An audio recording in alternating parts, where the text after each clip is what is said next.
সদৌ অসম শৰণীয়া কছাৰী ছাত্ৰ সন্থাৰ অষ্টাদশ দ্বিবাৰ্ষিক অধিৱেশন আৰু শৰণীয়া কছাৰী জনগোষ্ঠীৰ ভগ্নী সংগঠন স্বৰূপ শৰণীয়া কছাৰী গণতান্ত্ৰিক নাৰী মঞ্চৰ একাদশ দ্বিবাৰ্ষিক অধিৱেশন আৰু শৰণীয়া কছাৰী হিয়াৰ আমঠু স্বৰূপ জাতীয় উৎসৱ কেন্দ্ৰীয় বাঁহ গোঁসাই উৎসৱটি এইবেলি আমি তামুলপুৰ জিলাৰ গোৰেশ্বৰ ৰাজচক্ৰৰ অন্তৰ্গত বেতনা উচ্চ মাধ্যমিক বিদ্যালয় খেলপথাৰখনক প্ৰয়াত হিতেশ ডেকা সমন্বয় ক্ষেত্ৰ নামাকৰণে এই ক্ষেত্ৰখনত অনুষ্ঠিত কৰিবৰ কাৰণে আমি আগবাঢ়িছোঁ আৰু তিনিদিনীয়া আড়ম্বৰপূৰ্ণ বা বৰ্ণাঢ্য কাৰ্যক্ৰমণিকাৰে অনুষ্ঠিত হ'বলগীয়া এই অধিৱেশনখনি আৰু বাঁহ গোঁসাই উৎসৱটি উদযাপন কৰিবৰ কাৰণে ইতিমধ্যে আমি মূল সমিতিৰ সৈতে প্ৰায় 20খনকৈ উপসমিতিৰ সৈতে এখন শক্তিশালী অভ্যৰ্থনা সমিতি গঠন কৰা হৈছে আৰু আজি তাৰেই প্ৰাৰম্ভিক কাম হিচাপত শুভ লাইখুঁটা স্থাপনৰ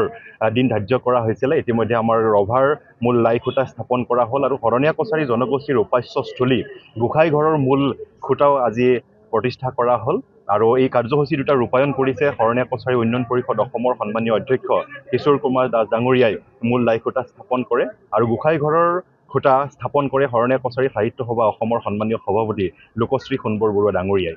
আপোনালোকে সকলো জ্ঞাত যে শৰণীয়া কছাৰী জনগোষ্ঠী অসমৰ অন্যতম কছাৰীমূলীয় আদিম এটা জনজাতি জনগোষ্ঠী এই জনগোষ্ঠীটোৰ যথেষ্ট চহকী কলা সংস্কৃতি আচাৰ ব্যৱহাৰ পৰম্পৰা জাতীয় উৎসৱেৰে সমৃদ্ধশালী এটা জনগোষ্ঠী আৰু এই জনগোষ্ঠীটোৰ জাতীয় উৎসৱ হিচাপে অসমৰ মানৱ সমাজত সমাদৰ লাভ কৰিবৰ কাৰণে সক্ষম হোৱা সমন্বয় সদ্ভাৱ আৰু সম্প্ৰীতিৰ উৎসৱলৈকে পৰিৱৰ্তিত হোৱা শৰণীয়া কছাৰী কেন্দ্ৰীয় বাঁহ গোঁসাই উৎসৱত প্ৰত্যেক বছৰে 30,000তকৈও অধিক মানুহৰ সমাগম ঘটে গতিকে এইবুলি আমি আশা ৰাখিছোঁ যে শৰণীয়া কছাৰী জনগোষ্ঠীৰ জাতীয় সংগঠন সদৌ অসম শৰণীয়া কছাৰী ছাত্ৰ সন্থাৰ অষ্টাদশ দ্বিবাৰ্ষিক অধিৱেশন শৰণীয়া কছাৰী গণতান্ত্ৰিক নাৰী মঞ্চৰ একাদশ দ্বিবাৰ্ষিক অধিৱেশন আৰু হিয়াৰ আমঠু স্বৰূপ বাঁহ গোঁসাই উৎসৱত এই 30,000তকৈও অধিক মানুহৰ সমাগম হ'ব বুলি আমি অনুভৱ কৰিছোঁ আৰু ইতিমধ্যে আমি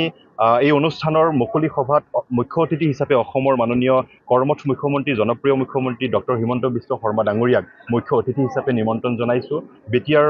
প্ৰধান মাননীয় প্ৰমোদ বড়ো ডাঙৰীয়া ইয়াত উপস্থিত থাকিব অসম চৰকাৰৰ কেইবাগৰাকীও কেবিনেট মন্ত্ৰী ইয়াত উপস্থিত থাকিব আৰু কেন্দ্ৰীয় চৰকাৰৰো আমি মন্ত্ৰী তথা বিভিন্ন বিভাগৰ বিষয়ববীয়াক আমি এই উৎসৱত অংশগ্ৰহণ কৰিবৰ কাৰণে নিমন্ত্ৰণ জনাম সাহিত্য সংস্কৃতি ৰাজনৈতিক আদিৰ ক্ষেত্ৰৰ যথেষ্ট পৰুধা ব্যক্তিসকল আমাৰ এই অধিৱেশনত বাঁহ গোঁসাই উৎসৱত অংশগ্ৰহণ কৰিব আৰু এই অঞ্চলটোৰ সামগ্ৰিক উন্নয়নৰ স্বাৰ্থত বা জনগোষ্ঠীটোৰ সামগ্ৰিক সমস্যাসমূহ সমাধানৰ স্বাৰ্থত এই অধিৱেশনখনে বা এই জাতীয় উৎসৱটি এটা মাত্ৰা প্ৰদান কৰিব বুলি আমি অনুভৱ কৰিছোঁ গতিকে আপোনালোক সকলোৰে সহযোগিতা আমি নিশ্চিতভাৱে কামনা কৰিছোঁ এই গোৰেশ্বৰ অঞ্চলৰ বেতনা অঞ্চলৰ সৰ্বতো ৰাইজে জাতি বৰ্ণ ভাষা নিৰ্বিশেষে সকলো ৰাইজে ইয়াত স্বতঃস্ফূৰ্তভাৱে অংশগ্ৰহণ কৰিছে অভ্যৰ্থনা সমিতিত সকলো জাতি জনগোষ্ঠীৰ মানুহ অন্তৰ্ভুক্ত হৈ আছে গতিকে এই বেতনা অঞ্চলটো গোৰেশ্বৰ অঞ্চলটো বড়ো ৰাভা শৰণীয়া কোচ ৰাজবংশী বেংগলী বিভিন্ন জাতি জনগোষ্ঠী ধৰ্মাৱলম্বী মানুহে বসবাস কৰে গতিকে ইয়াত এটা সমন্বয় সদ্ভাৱ আৰু সম্প্ৰীতিৰ এটা অঞ্চল হিচাপেও পৰিগণিত হৈ আহিছে গতিকে মই ভাবোঁ এই অঞ্চলটোৰ সামগ্ৰিক উন্নয়নৰ লগতে জনগোষ্ঠীটোৰ সমস্যাসমূহ সমাধানৰ কৰাৰ ক্ষেত্ৰত এটা উৎকৃষ্ট অধিৱেশন বা উৎসৱলৈকে